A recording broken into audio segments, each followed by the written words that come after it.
keying this off a little bit late. You probably noticed, if you read your email, that a few little things occurred before we managed to let you guys all in. But hopefully in the next 45 to 50 minutes or so, we'll be able to help you with the process of looking at mastering the artificial intelligence world. So welcome again. My name is Glenn Morris. I'm also online with Marnie Fulmer, who will be helping me out. So if there are any questions along the way, please feel free to just drop them into the chat window. And Marnie will interrupt as necessary. We'll be bouncing in a couple of cases between a live environment and the slides, so that will also allow you guys to sort of just get a bit of a tour of where you should be, what you should be working with in terms of becoming more proficient in the data science and the AI space. So just before we get stuck in, I wanted to just ultimately determine where we are. So I would have spoken to most of you a couple of weeks ago when we did the little getting started session, and we would have plotted a course as to what we're going to try and achieve over the 8 weeks, and then how we're going forward over and above that. In last week's session, it would have been a little session around understanding your licensing and some of your Microsoft Partner Network benefits. Obviously, if there are any questions with any of these sessions that have been either recorded or presented live and the recording made available, please feel free to reach out on Yammer. It's important that you guys feel comfortable, that everybody's comfortable with the idea of what we're trying to achieve, and therefore that everybody is happy to just reach out and ask questions and interact. Communication is half the battle when we are essentially trying to pick up new skills. We're going to find over time that certain guys will become proficient at certain things. So it's important for you guys to reach out to each other. There is no single stream within the AI world that, you know, everybody becomes an expert at. You're going to tend to find that some guys are going to be in the data world, some guys are going to be in the machine learning world, some guys are going to be in other worlds. So it's important that there's communication and sharing, and that besides the AI community being built up, the partners get the opportunity to build out practices, resources, and intellectual property along the way. So going forward, there were a couple of things I wanted to look at today. And really it just starts with what we're trying to achieve. Okay. And we saw this in week 1, that AI will transform every business, improve every life, solve some of society's most fundamental challenges. The reality is that we now stream our lives pretty much into multiple data ingestion channels, whether it's your phone, your credit card, your television, your computer, whether you're using a tap-on, tap-off card to catch the train, whether you're using a sensor to get into your building, or whether you're using Windows Hello and using some sort of biometrics to log into your machine or log into an environment somewhere.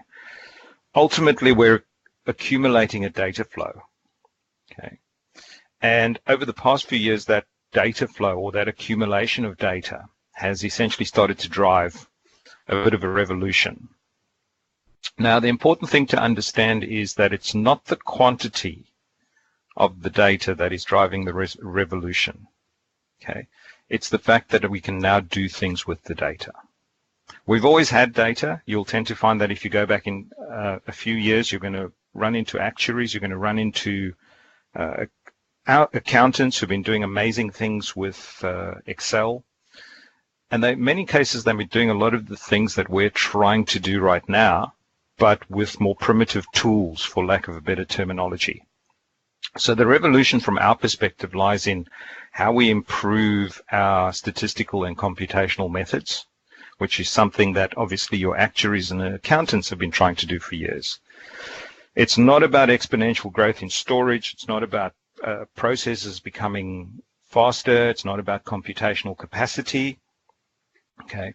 It's really about the way we use the architectures and technologies that are now available to us. So one of the things that I wanted to discuss today was some of those architectures and how some of those architectures are able to help you as we move forward. Now, to recap again, from the Microsoft perspective, the approach is based on these three pillars. Innovation, okay, that allows you to obviously extend your capabilities, that allows you to sort of think forward, that allows you to go to your customers and say, you know, that particular process that we've gone through week after week for the past couple of years, we have a way of automating that, or we have a way of turning it into something that becomes more predictive, or we have a way of analyzing it in a better way. Obviously, Microsoft provides the platform. Okay, so this allows us to innovate obviously faster. It allows us to make things more accessible in a much more responsive way. And the important thing for me, and this is probably the piece that we should all apply to the AI platform, is that element of responsibility. Given what we're starting to do and given the amount of data we have access to, I mean, you guys will have read in the past week about a breach in the United Kingdom. I won't name names, but I'm sure everybody's aware of it. So you sort of become very aware very quickly about the amount of responsibility that we have to the data that we're handling. I understand that, you know, in many cases I work with a couple of insurance firms. I work with people's data, and it would be irresponsible of me to now sit in front of you guys and go, so and so, you know, is in this position or someone else is in another position. In many cases, for many of the customers that you work with, you're going to have to extend a level of trust and responsibility that is really, really important going forward in the artificial intelligence world. So I urge you, while Microsoft AI gives you the tools, it's important from a partner AI perspective that we use those tools responsibly. Moving forward then, the most important component in all of this is data. And in many cases, it's going to be potentially big data. The first part of the whole big data movement is kind of understanding what it is that makes it big data and why we would call it big data and whether we need big data. Now, the big data piece goes to the first sort of tier of becoming proficient and becoming capable in the artificial intelligence world. Ultimately, before we can do anything with artificial intelligence, we need to be able to use the environments in a manner that allows us to process data, transform data, potentially merge data, split data, move data, fetch data. And whether it's in the context of big data or whether it's in the context of little bits of data, we have to come up with mechanisms that allow us to do this. Now, Microsoft has been kind enough to give us an infrastructure platform that allows us to work with data of any size and work with it in a comfortable manner. The learning curve that arrives here is the learning curve around how we work with this data. So I'm just going to go in a couple of slides, and then I'm going to go and share my screen, and we'll start playing with a few little things. And what I wanted to do was show you guys essentially what the stack looks like from the bottom up. Now, I've got an image of the stack there, and then I've got another little image from Dima Kovalev, who's one of the project managers at Uber. You know, because one of the things that we probably aren't aware of is when an Uber driver logs on before he starts driving, there is a face API that is being used to make sure that the driver jumping into the car is the correct driver, using the correct device, and therefore in the correct car. There is also a safety aspect that we have to consider when he's doing this, and that's the fact that they don't want him driving for more than X amount of hours. They also don't want anybody else to pick up the device and simply jump into the car and become driver A for the rest of the day or something like that. So in this case, Uber are using the face API in order to allow drivers to log in every morning in order to verify the drivers without it having any impact on their day-to-day activity. Okay. And as you can see, he's essentially saying that what they're enjoying about the platform or the particular API or the system that they're using is speed and the fact that it's reliable and it does what it needs to do. So if we look at things and eventually try and build to that place where we're satisfying a customer like Uber, you guys can start to see that we're essentially starting to do the right thing. We're starting to use the tools and we're starting to use a platform that is obviously reliable, can be used in anger, as in perform at the type of rates that we wanted to perform at, and give us the type of solutions that we're trying to build going forward. Taking a step back, it goes back to the innovation piece that I talked about a little bit earlier. And that's how do we do something with our data that differentiates us from everyone else. So once we start looking at the stack, you can see that if we start at the bottom, it's all about big data stores. It's all about the analytics engines. It's all about the processing. It's potentially all about the little things that we do to the data along the way. What we then do to the data essentially is what makes it unique. Once we have the data, we go to work on it. And that could include some sort of data science mechanism. Obviously, the most popular of these mechanisms is to use algorithms to put some mathematical logic across the top of your data, and then potentially run it through a service, like a cognitive service, or start to use the data in the context of something like the bot framework to create a chat-based app or something like that. Once we start to wrap all of this together, we essentially sit with artificial intelligence solutions. So what I'm going to try and do is essentially just start to introduce you guys to the various pieces from an Azure perspective that we should be using. What we'll also do a little bit later is look at some of the material that's out there that will help to get you guys up to speed, help to sort of extend you into that learning curve. One of the important things right at the get-go is, and while I'm talking, guys, I'm going to be sharing my screen, so there may be a little bit of a delay as that happens. Obviously, if you're not seeing the screen within the next sort of 30 seconds to a minute or so, please just contact us in the chat window. At this stage, it says to me that I am now presenting my primary monitor, so fingers crossed everybody is seeing my primary monitor. And I'm going to start off right in the Azure world.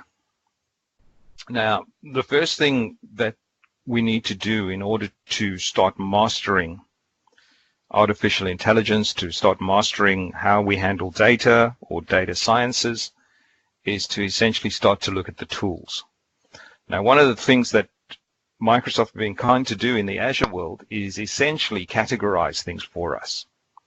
So you can pretty much see that from a data perspective, there's a whole set of tooling that is available to us that we can start to use in the cloud for how we handle data, how we manage data, how we process data, how we query data.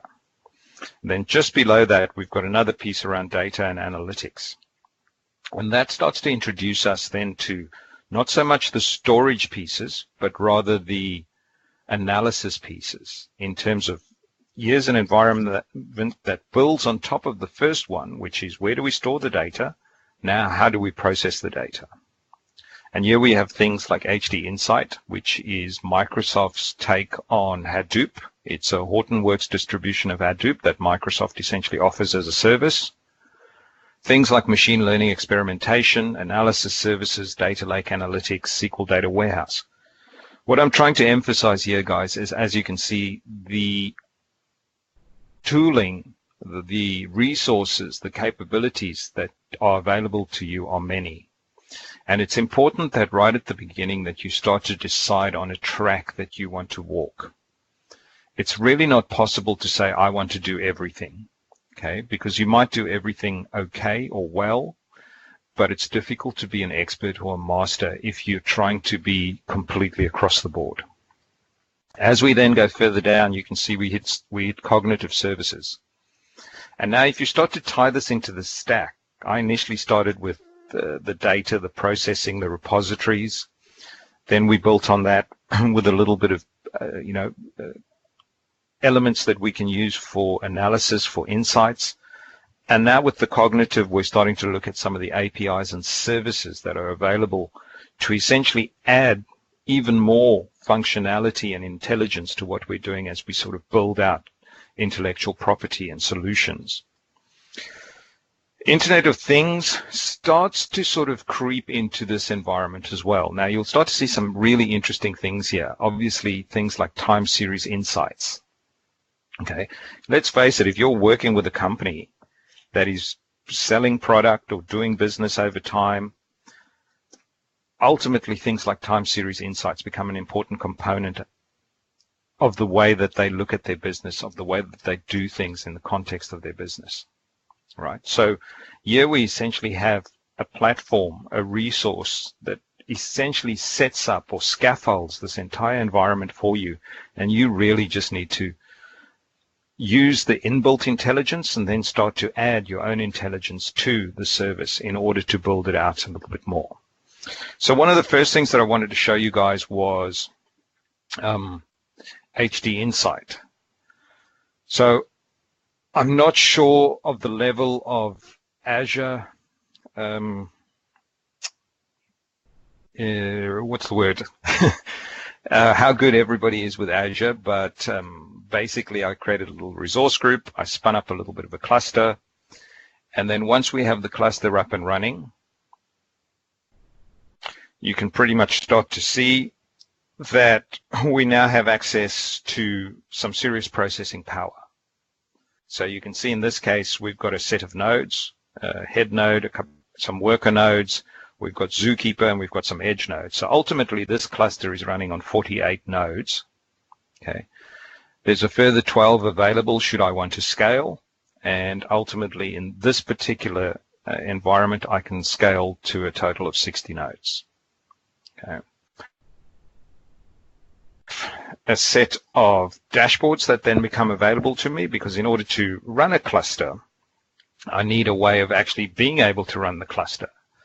So the first one essentially lets me log into an environment called Ambari, and Ambari is essentially my management environment. I'm just trying to remember my login details as we go through this. That should work. Okay.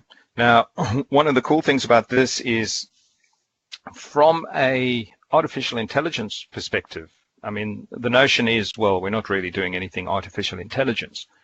But the reality is, the way we do artificial intelligence is to understand the tooling that underpins the technologies. And this is one of the primary tooling sets of tooling that underpin the technologies that we're trying to use. And as you can see right here, it exposes us immediately to things like the Hadoop file system, to Yarn, to MapReduce, to Tez, to Hive, to Pig, to Scoop, to Uzi, Zookeeper. Now, the first thing that you guys are probably doing, in many cases, some of you are going, yes, I understand that, I know how that works, but in other cases, many of you are going, I have no idea what any of those are. So the first stage, obviously, then in mastering the AI space is becoming familiar with the capabilities that are on offer for working with data. Now, once again, this becomes a case of you don't have to do it all. It's a simple case of more recently, in my world, I've been working with our Jupyter Notebooks, Spark, and that tends to be pretty much where my knowledge ends in terms of the HD Insight world. But one of the cooler things that's come along in the HD Insight world recently is the idea that we can now run our studio on top of an HD Insight cluster. So for somebody who essentially plays the role of a data scientist, I do a lot of R. I work with R fairly often. And now I'm also trying to remember my username and password. And as a result, one of the real wins for me along the way was Microsoft essentially embracing R in the first instance, embracing R Server in the second instance, and then adding functionality from RevoScale called ScaleR, which is the ability to now run R at scale, which means R was never built. While it was built as a scientific language, while it was built as a language for analysis, it was never really built to run across massive clusters and do ridiculous compute or anything like that. Sorry, guys, I moved my mouse. So what Microsoft have done along the way is essentially build out a set of languages that now allows us to take the R capability and add some of the cooler pieces to it, right? And those cooler pieces are functions that allow us to run R across multiple nodes, that allow us to essentially use R in the big data context. So under normal circumstances, this would just be me jumping in and basically saying, I want to run some R scripts. Now, obviously, these R scripts are running on top of, what have I got? Are running on top of a massive cluster. Okay, so in this case, I'm simply saying, and as you can see, my results are popping up here, down at the bottom where you can see the cursor. I'm saying pretty much just show me the top 6 entries from a data set that I have called cars. And then I might want to go, well, in that case, I would like to use that particular data set and create a scatter plot. So in this case, I'm going to use some R code and run it.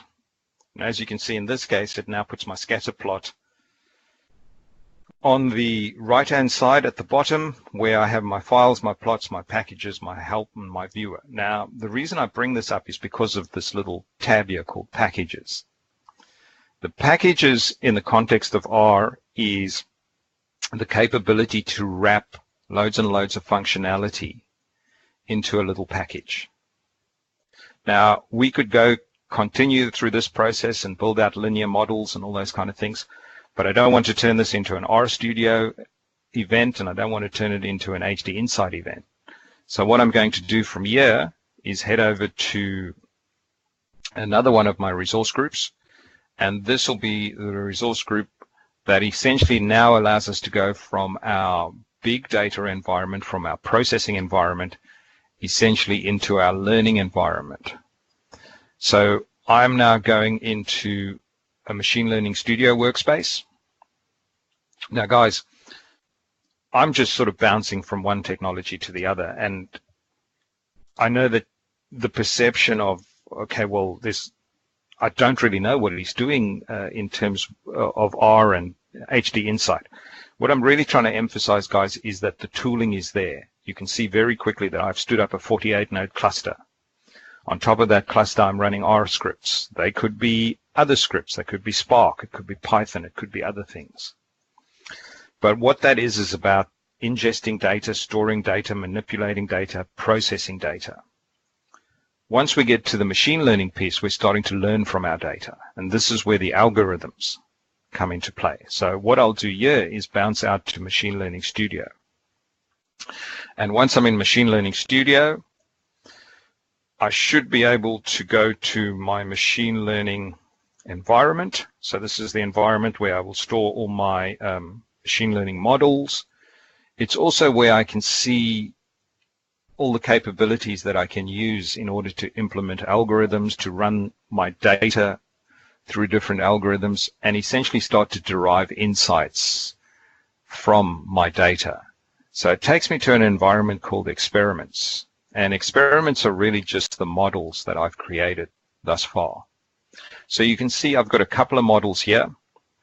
One of them is called auto price prediction. And if I was to click on this one, it would really just build out my model for me. Now, the process of building out a model is, I'm not going to make algorithms simple, and I'm not going to try and make machine learning simple. But the process of getting algorithms onto your canvas is really drag and drop. The process of getting data sets, once they're saved, onto your canvas is drag and drop. You can even import data if you need to.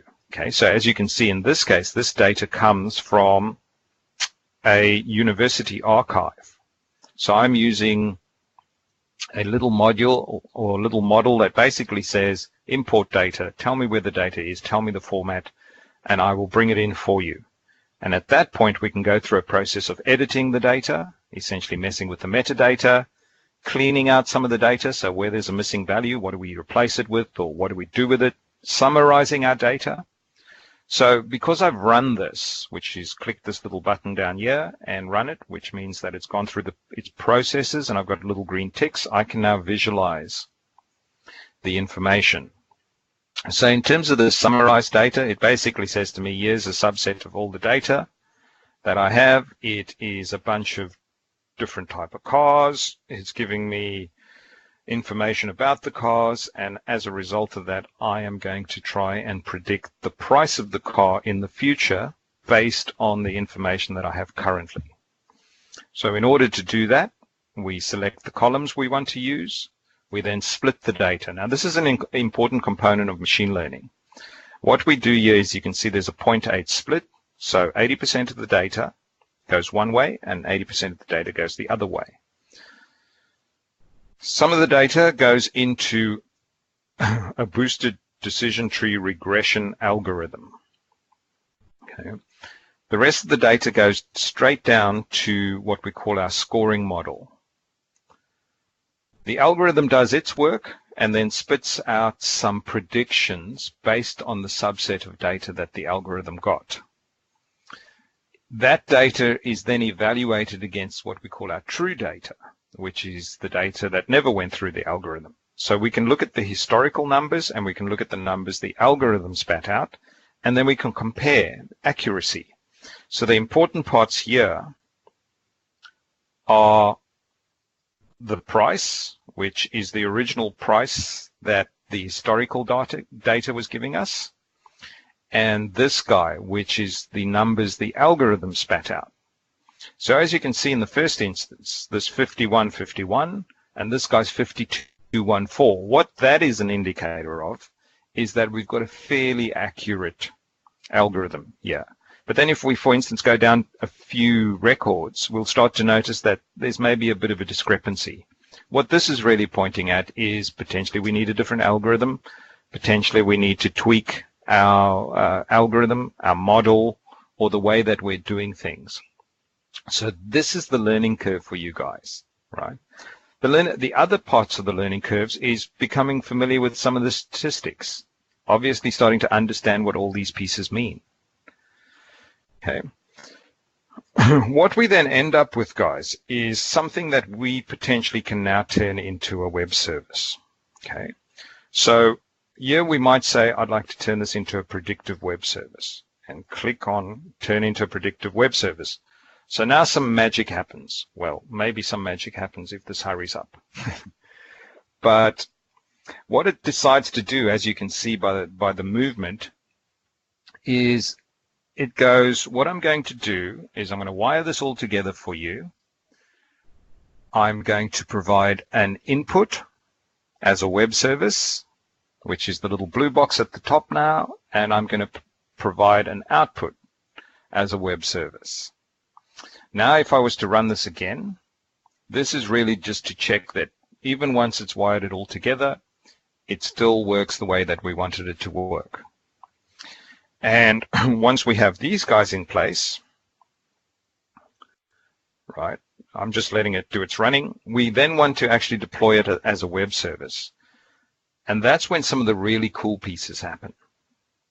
Okay, so I'll let this run. As you can see, it's running.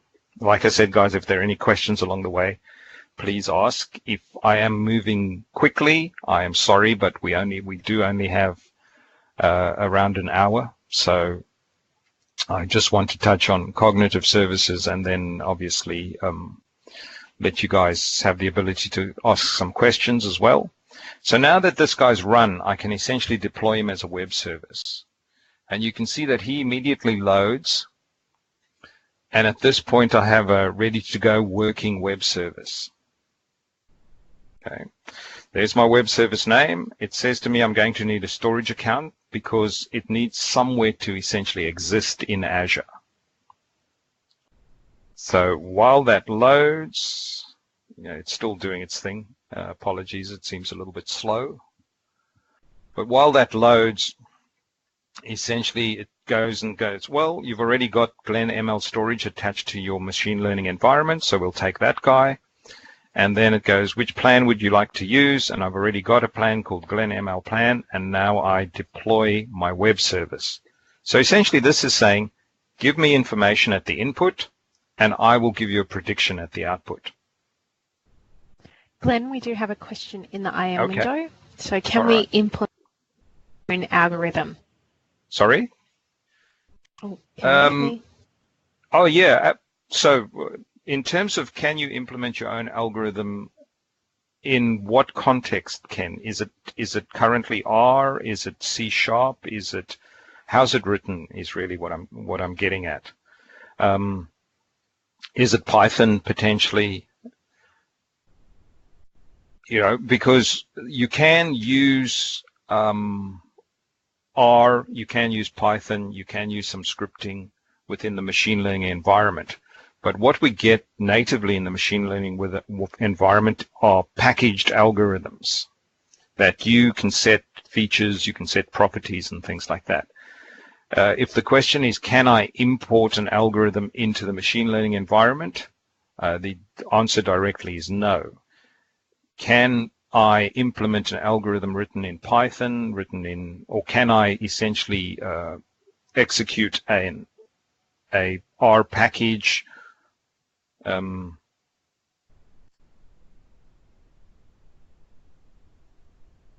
Okay, I understand what you're saying as well. So the answer is yes. If you've got an algorithm that is currently packaged and you want to use it, then sure, you can use it. It's just not native in this case to Machine Learning Studio.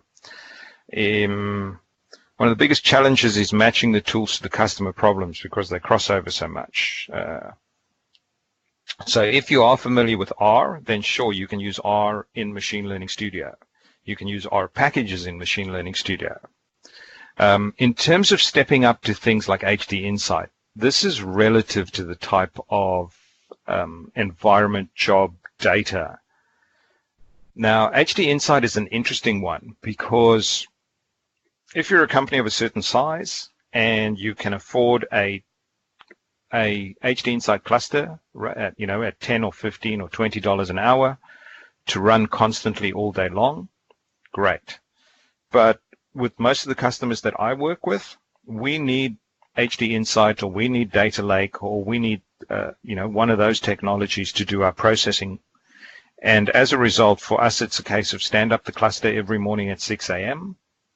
Okay, one of the things that you can do is essentially script and template your cluster so that it builds every morning on top of the same storage account. And then even though overnight the cluster has been running, we've been ingesting information into the storage account so that when the cluster essentially is provisioned on top of the existing storage, there's no sort of waiting for ingestion to happen. Obviously, there's a little bit of ingestion that does have to happen. But immediately we start processing, and usually we process for about 90 minutes to 2 hours, and then we tear the cluster down, right? So we essentially stand up a cluster every morning, tear it down every night, 5 days a week. Tear it down 2 hours later, 5 days a week. While the cluster's down, we're still putting data into the storage. Yep, so I only pay, absolutely, David, I only pay for what I need. I essentially don't have a cluster running all the time. Now, in the case of SQL Data Warehouse, for instance, you have the ability in SQL Data Warehouse to pause your warehouse, which means other than the underlying storage, you stop paying for the resource. Same with the HD Insight cluster. What I'm really provisioning is a whole heap of cores that I can use for processing. But the underlying storage, and you can actually attach to multiple storage accounts. So it's not even a case of, attaching to a single storage account. You can, in most cases with the Hadoop or the HD Insight methodology, we do what's called writing external queries. So what we're actually doing is we're ingesting, we're processing, and then we're dropping aggregations, summaries, answers, etc., onto another storage account. So it's almost like we're using it as the middle point of a pipeline. And then the data that's been dropped onto another storage account or into another database, be it SQL, be it Cosmos, wherever, is then ingested into things like Power BI or some other tool. Okay. The idea here is that we drive you away from this idea of having big data problems, which generally mean you've got too much data to have it sitting in a cluster all day long because that's going to be expensive. But we still have the ability to deal with any size, any velocity, any volume for the amount of hours we need in a day to do the necessary processing. So that's ultimately what we're looking at here. So back to this guy, as you can see, I now have an auto price prediction web service, right? So you can see that it'll have a dashboard, I can do batch requests, I can configure it, okay, with my primary key, my storage account name, that kind of stuff. I can consume it. Okay, there's the code I would need to consume it, C#, Python, and R. Right, so for instance, it's saying I need an input list. Now, you can pretty much see by this that I haven't been very clever about that particular data set. I should have added columns, I should have cleaned it up a little bit and that kind of stuff, but it was really just to get it up and running as quickly as possible. The other cool thing, and probably the coolest thing about all of this, is this guy, right? The ability to now load an Excel workbook with the application that does the prediction. Okay, now guys, I just want this to load and I just want to show it to you. In the interest of time, I'm not going to fire it up or do anything wild with it because it's tending to be fairly slow. I think my connection has started to struggle, so here it is here. I'll minimize that one. This one comes along. Obviously, in this case, you can see I've got, I need to enable editing. It's also got Windows Azure information protection. But what you'll see is, forgetting this guy, what you'll see is in this little, on the right-hand side, loading at the moment. Well, that's not good. In this case, what should load into this little window, guys, and in this case, Office 365 information protection is stopping me from doing it. But what should load into this little window is the algorithm or the service. And then what you generally do is you drop your information in here, you hit the button that says predict, and it takes the values and spits out a prediction. Right. Now, this would obviously be done once you know that your environment works, that your algorithm is accurate, that your model is working the way it should be working, and things like that. Let me just quickly see if I can take control of this. No, it's locked me out completely. It wants me, as you can see, it wants me to log in. So, guys, in the interest of time, I'll leave that. If anyone wants to see that at play, I'll maybe record something, and then we can, if it's okay with Marnie, we can drop it somewhere where everyone can have a look at if you guys need to, and then you can kind of see this end to end. The last piece that I wanted to show, and I just want to unpin this little control thing at the top, or let me get rid of that, and then maybe these guys will move, was something around cognitive services. So this is just something up online that all of you can quickly go and have a play with. So the idea here is we're doing some text analytics. Okay, so this is the text analytics API. And we are putting information into it. Holiday was great, but I nearly got bitten by a mozzie. So I'm trying a few things here, and I'm using a little bit of vernacular that probably isn't accurate. And then I'm asking this guy to ultimately analyze what I've dropped into that window. And he seems to, let me quickly do this. Food, holiday was great, food was awful. That, when we analyze it, should give us a good result. This obviously shouldn't, but we're not really getting any results, which for me seems to indicate that we are struggling with connectivity. So I'll give it a sec, guys. Hopefully it'll come back and we've got something we can look at. Like with everything else, if there are questions around any of this stuff, let's see if that's better. Nice day. Analyze. It's trying. You can see the three little dots running across the top, running for their lives. Okay, so this is analyze this. And then if I went terrible day, obviously now the sentiment isn't going to be all that good. Okay, so here I get a sentiment of 1%.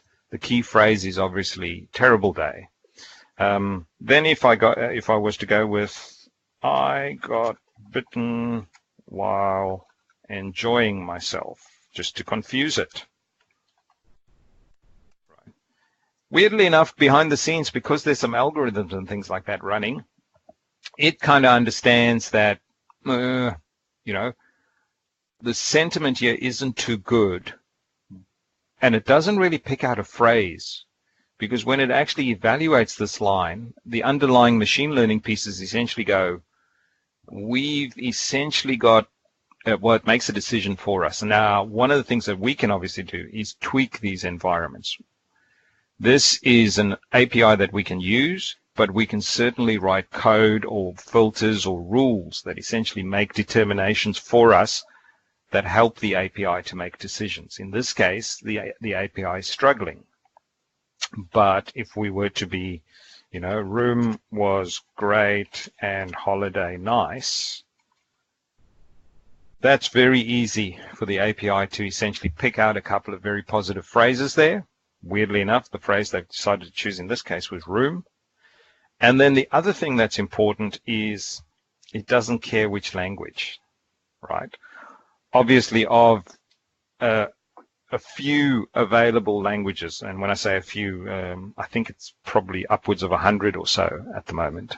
Okay, it spits out obviously the JSON, and then we can use the JSON and go to work on it. So, guys, in order to get to this point, and only because we've only got about 5 or 7 minutes left, a couple of things I want to show you guys. Firstly, AI School. Now, as you can see, the address is there, and it'll be in the slides as well in a second.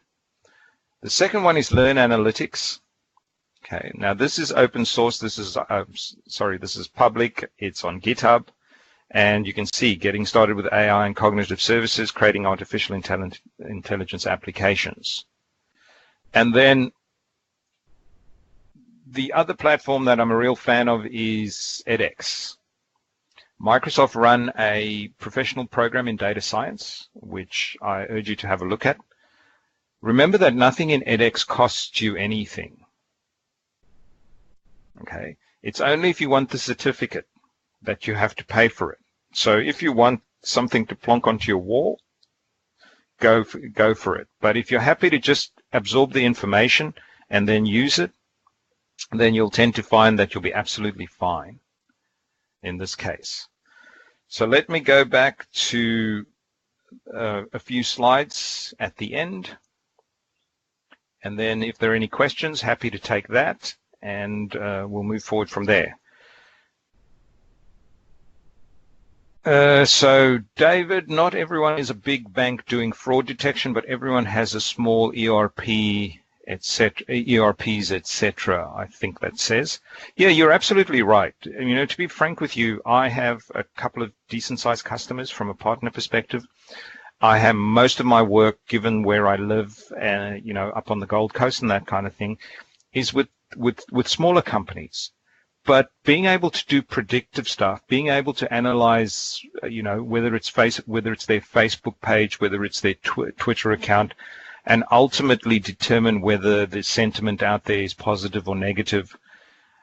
Being able to analyze a Facebook page, and when somebody does put something negative up, being able to communicate with them instantly is is proving in one or two cases a real win for them, because otherwise there would have been this negative sentiment over a large period of time. Now, the minute some negative sentiment is detected, we're onto it. Okay, we immediately respond. We try and find out what the problem was. Okay, and like you're then saying, this is an experience that you can have, or your customers can have, without needing Hadoop clusters and stuff like that. But if they do have data, if they do want to analyze, process, drive some insights, then that's when we need to essentially look at Azure Data Lake, Azure Data Warehouse, HD Insight, things like Cosmos DB even. So guys, last few slides, and that really just to emphasize once again that from a learning perspective, from a mastering AI perspective, it's really becoming familiar with the infrastructure that Azure gives you, the services that Azure gives you, and then all the tools that you can use to interact with the infrastructure and the services. All right. As I repeatedly say, if there's any information that you guys require regarding this, just reach out using Yammer. Always happy to sort of point people in different directions. This is an important component as well. Like I said, AI School is a great place to learn these things, learn analytics as well. I would, though, just make everyone aware that there's things like Learn Analytics where the content is public, moderated, and potentially only updated maybe once a month. There's always the chance that you're going to get in, you're going to be writing a script and the API version has changed, or you're going to get in and the button isn't where the button was a month ago and things like that. This is the nature of the cloud. Okay. If you can't work it out yourself, reach out to me and I'll try and work it out, or potentially I've even worked it out before that. Okay. edX is another good resource just for information, good statistics information, good analytics information, and then some just good Microsoft information as well. And there is always the Microsoft official curriculum, which you can obviously get through Microsoft's learning partners. So reach out and, if you're really not stuck, if you're really embarking on this learning curve, then it might be worth investing a little bit and having a look at some of the official curriculum that's out there. If there are any questions, guys, let me know. Other than that, thank you very, very much for your attendance. Moni and I are happy to hang around for a few minutes and answer any questions. But other than that, thank you very much for your attendance. Apologies if we were a little late to start. The edX course that was shown before was the Microsoft Data Science Professional Program.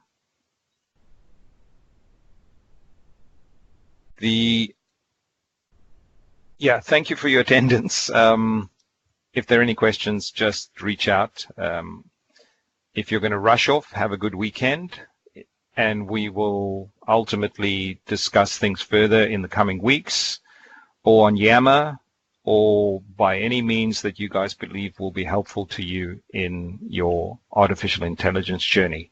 Thanks very much from myself, and thank you very much from Moni, and thanks for all the help and assistance along the way.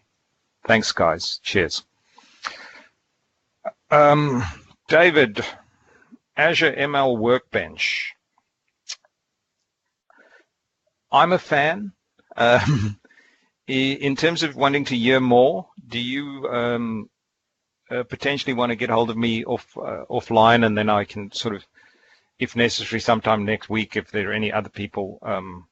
Yeah, all Python at the moment. So Workbench is essentially the beginnings of a kind of SQL Server management studio for machine learning. At the moment, it's all R. It gives you really the one thing it doesn't give you is obviously the processing and the capacity that the studio tool does, the online tool does. But in terms of, looking at your data, cleaning out your data, being able to go to work on your data while being offline is obviously a good thing. So you're starting to kind of get that that tooling that is connected to the online environment, but allows you to do some work while still on-prem. It needs to, in my opinion, mature a little to some other languages potentially. But for the moment, if Python is your flavor, then yeah, it's a great tool from that respect. Okay. Yeah, absolutely. It's local. It's accessible to analysts. It gives you the ability to do the necessary work you need to do, and do it all local once you've got the data set in play and things like that. From my perspective, I'm potentially a little bit, I wouldn't say the word is negative, but maybe resistance, given that I'm more of an R person than a Python person currently. That said, I am working on Python, so it'll probably be a great tool 6 months from now. Thanks, Marnie. Yeah, we'll do that, David. If you have further questions and stuff, just reach out, and we can chat offline, as with anyone who has questions.